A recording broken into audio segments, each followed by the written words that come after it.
Você pousa os olhos sobre o Maranhão e vê o paraíso. Vê a beleza surreal das dunas que dançam, o azul turquesa das lagoas dos Lençóis. Um cenário que parece esculpido por deuses. Vê também o poder industrial, o gigante silencioso do Porto do Itaqui, o terceiro maior porto em movimentação de cargas do país, uma porta de entrada estratégica para o mundo. O que poucos imaginam é que essa terra de gigantes, abençoada com logística de primeiro mundo e reservas naturais inestimáveis, permanece há séculos de joelhos. O Maranhão não é apenas um estado, é um enigma geográfico, uma contradição histórica profunda. Como pode um território com tal potencial econômico, beleza de padrão global e uma cultura vibrante figurar repetidamente entre os piores índices de desenvolvimento humano do Brasil? Nós vamos desvendar as rachaduras históricas e políticas que dividiram o Maranhão em dois mundos, o da riqueza escoada para o globo e o da miséria que insiste em não ir embora. Prepare-se para conhecer os fatos ocultos sobre o Maranhão, o estado mais pobre do Brasil.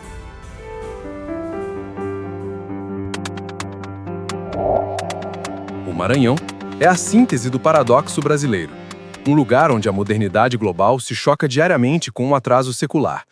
Seus ativos são de fazer inveja a qualquer nação. Um hub logístico que movimenta bilhões em minério, grãos e energia. No entanto, sua maior parte vive desconectada desse fluxo de prosperidade. Por que essa falha? Por que o crescimento não se espalha? Para entender a realidade de hoje, é preciso aceitar que o Maranhão não é uma história simples, mas um drama de ciclos interrompidos e decisões políticas que pesaram sobre o destino de milhões. Nesta jornada documental, vamos dos tempos de glória colonial até o impacto devastador do desmatamento e da desigualdade, buscando a raiz desse atraso. Com um olhar cinematográfico e guiados por fatos concretos, vamos penetrar nas camadas ocultas do Estado. Nossa primeira parada, o tesouro logístico que não serve ao seu próprio povo. O gigante logístico e o enigma geográfico. Nosso olhar se volta para a costa maranhense, a linha onde o mar de águas profundas se encontra com a força implacável do capital global. O Maranhão não é apenas litorâneo. Ele possui uma localização estratégica ímpar no mapa mundi, funcionando como um atalho privilegiado para as grandes rotas comerciais da Europa e da Ásia. No epicentro dessa engrenagem logística, pulsa o Porto do Itaqui, um colosso que rivaliza com os maiores do país. Aqui está a primeira grande surpresa, um privilégio natural raramente destacado. O Itaqui é um dos poucos portos brasileiros que opera em águas profundas naturais, tão profundas que ele recebe os supernavios, os chamados capeçais, sem a necessidade de dispendiosas e constantes dragagens. A própria natureza fez a maior parte do trabalho, garantindo uma vantagem técnica que economiza bilhões em manutenção e o coloca em uma posição de destaque global inegável. Funcionando 24 horas por dia. Ligada a essa terminal marítima por trilhos de aço que atravessam o estado, corre a Ferrovia Carajás. Esta não é do que uma linha férrea, é o principal corredor de minério das Américas, uma veia que pulsa diariamente bilhões em minério de ferro, ligando as gigantescas minas do Pará ao Atlântico. Milhares de toneladas cruzam o Maranhão todos os dias, injetando o estado diretamente no comércio internacional de commodities. É uma infraestrutura de ativos bilionários, um conjunto raro que move boa parte do produto interno bruto brasileiro. E não para por aí. O Maranhão também abriga um dos maiores polos de gás liquefeito de petróleo, mais uma estrutura vital que solidifica a posição do Estado no eixo energético nacional. É inegável, o Maranhão vem todas as peças para ser a grande locomotiva do Norte e do Nordeste. Vemos nos B-rolls de propaganda a imagem dos cargueiros imponentes no Itaqui e o trem interminável da Carajás, contrastando com a beleza quase divina de seus ativos naturais, como as lagoas de água azul turquesa que se aninham entre as dunas dos Lençóis, um dos cenários mais cinematográficos do planeta, capaz de atrair turistas do mundo inteiro. Mas o enigma permanece, desafiando a razão. Se o Estado tem essa infraestrutura de ouro, essa riqueza escoada e essa beleza natural estantoante, por que ele não consegue converter esse potencial maciço em prosperidade e desenvolvimento humano para o seu próprio povo? Por que a riqueza passa, mas a pobreza fica? O paradoxo é a chave. Para desvendá-lo, a resposta está cravada e bem funda, na história de um colapso. A potência colonial que desmoronou. Para entender o presente, Temos que voltar ao tempo em que o Maranhão era visto como uma joia cobiçada, um território de potencial imenso que chegou a atrair a atenção de potências rivais. A própria ambição da França em fincar raízes no Brasil setentrional, criando a chamada França Equinocial, no início do século XVII, foi um sinal claro do valor estratégico e da fertilidade do solo maranhense no cenário geopolítico da época. O grande salto, no entanto, veio sob domínio português, impulsionado pela lavoura de alto valor. Graças aos seus solos extremamente férteis, perfeitos para o cultivo de cana e especialmente o algodão, o Maranhão experimentou um verdadeiro ciclo de ouro que durou décadas. A Companhia Geral de Comércio do Grão-Pará e Maranhão, estabelecida em meados do século XVIII, centralizou o poder, os investimentos e as operações, dando escala industrial ao plantio. Sob essa influência, o cultivo de algodão explodiu em lucratividade.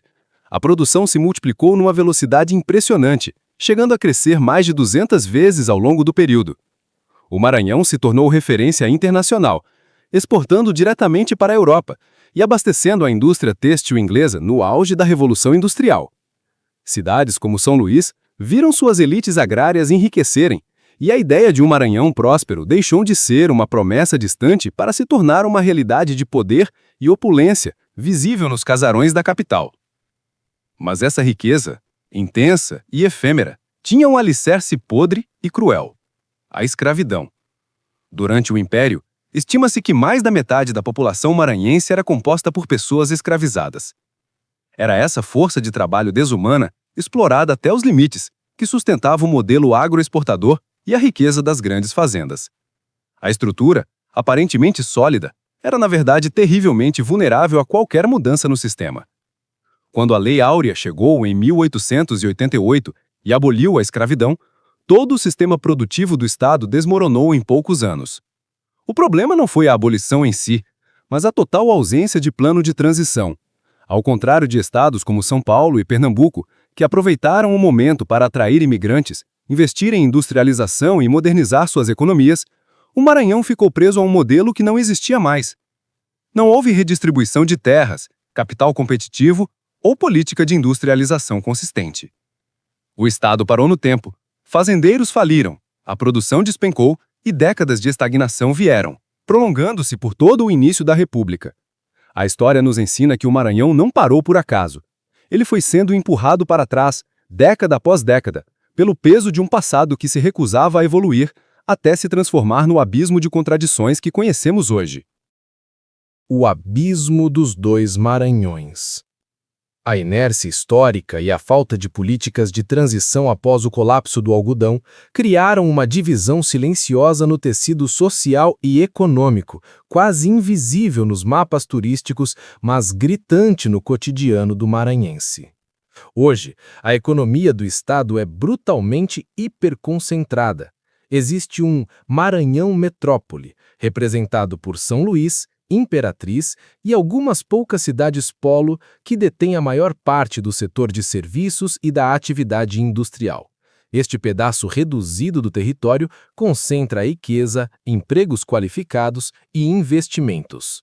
Em contraste amargo, existe o vasto Maranhão interior, historicamente negligenciado e disperso, onde o tempo parece correr mais devagar. Nesse interior, a economia sobrevive com uma renda muito baixa e depende desesperadamente do funcionalismo público e dos programas sociais. Em muitos municípios, a prefeitura é, paradoxalmente, o maior empregador e o dinheiro circula apenas no comércio local de subsistência. O abismo da desigualdade é ilustrado por um dado devastador que revela o quão frágil é o mercado de trabalho local. Mais da metade da população ocupada do estado trabalha na informalidade. Isso significa mais de 50% das pessoas sem carteira assinada, sem direitos trabalhistas, sem estabilidade e, o mais grave, sem perspectiva real de ascensão social.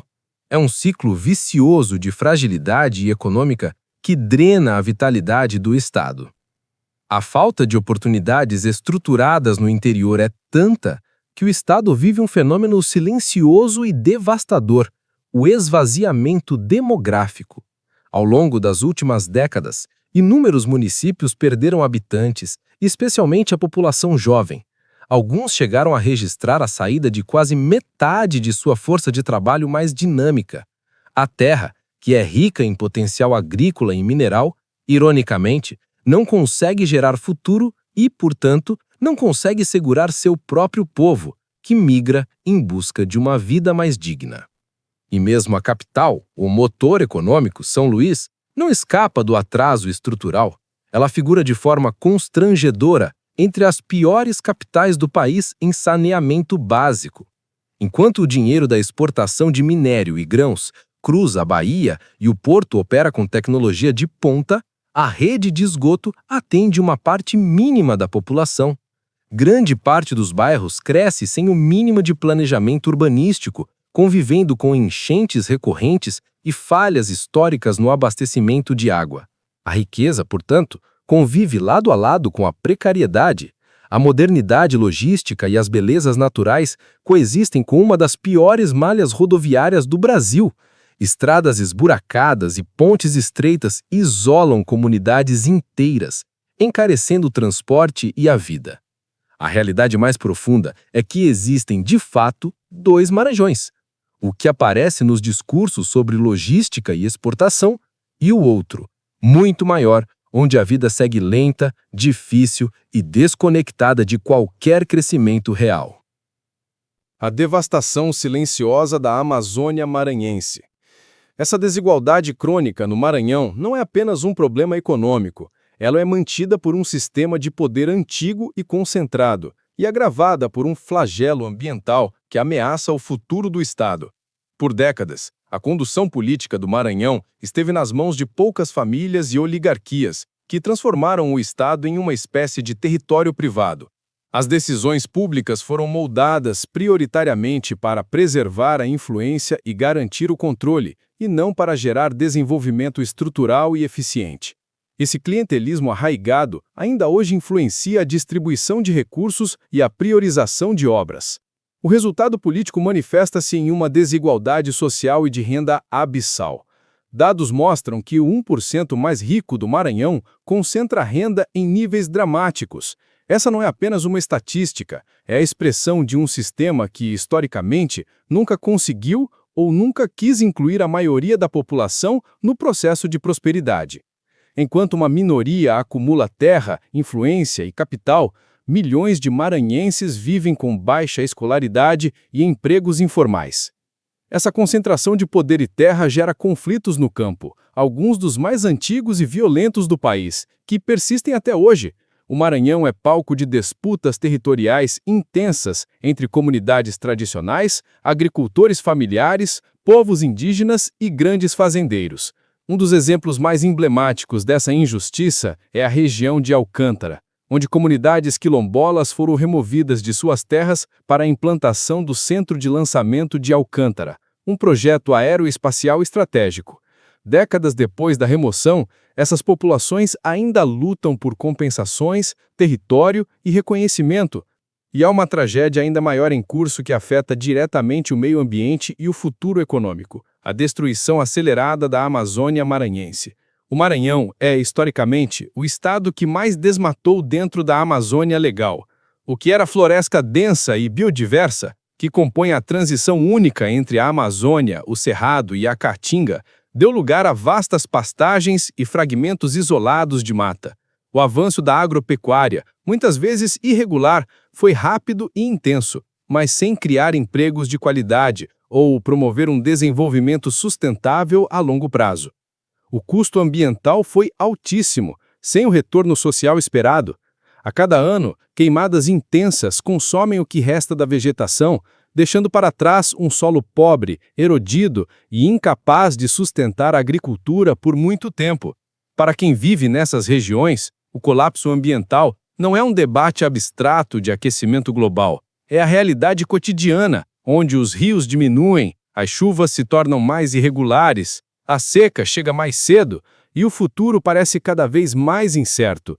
A devastação da natureza e a concentração de poder se retroalimentam, mantendo o Maranhão em um círculo vicioso de atraso. O futuro em disputa, potencial versus bloqueio. O Maranhão chega ao século XXI diante de uma encruzilhada histórica. De um lado, existe a promessa palpável de um novo e potente ciclo de desenvolvimento alinhado com as demandas do comércio global. Do outro, reside o risco real e persistente de permanecer preso a um modelo econômico e social que se provou insustentável ao longo dos séculos. O potencial é imenso, mas a inércia é poderosa. Os ativos logísticos estão prontos para impulsionar o crescimento. O porto do Itaqui, a ferrovia Carajás e o terminal de gás liquefeito, ou GLP, formam um conjunto raro de infraestruturas que outros estados ainda sonham em construir. Essa base, quando combinada com a beleza singular dos lençóis maranhenses, um dos cenários mais espetaculares do mundo, pode abrir as portas para um turismo internacional de alta relevância, gerando renda sustentável para comunidades costeiras. Além disso, há o potencial inexplorado da biodiversidade da Amazônia maranhense. Essa transição de biomas é uma mina de ouro natural para biotecnologia, farmacologia e pesquisa científica. Se explorada de maneira responsável e inteligente, focada em inovação e não em devastação, essa riqueza biológica pode se tornar um motor econômico de alta tecnologia, agregando valor muito além da simples exportação de commodities. A agricultura moderna também avança no sul do estado, trazendo produtividade e tecnologia, que, se acompanhada de planejamento territorial, pode modernizar o interior. Mas para que esse futuro promissor seja acionado, o Maranhão precisa urgentemente superar os bloqueios estruturais que o perseguem há mais de um século. O maior deles é a educação. A alta taxa de analfabetismo e a fragilidade do sistema educacional incapacitam gerações inteiras de jovens para o mercado de trabalho moderno, impedindo a atração de indústrias que exigem mão de obra qualificada. Além disso, as estradas continuam precárias, isolando economicamente cidades e encarecendo tudo o que circula. O poder segue altamente concentrado, dificultando mudanças estruturais profundas e mantendo o interior abandonado à informalidade. Sem quebrar esse ciclo vicioso de fragilidade educacional, infraestrutura deficiente e poder centralizado, a industrialização que poderia transformar o Estado não ganha tração e a desigualdade se aprofunda. O Maranhão está diante de uma escolha fundamental: acionar sua potência adormecida, investindo em capital humano e infraestrutura social para superar a lentidão histórica, ou seguir como uma riqueza desperdiçada, onde a logística global e a beleza natural coexistem com a miséria crônica, perdido entre um passado que pesou demais e um futuro de possibilidades que insiste em não chegar. Nesta jornada, descobrimos que o Maranhão não é pobre por falta de recursos ou de localização.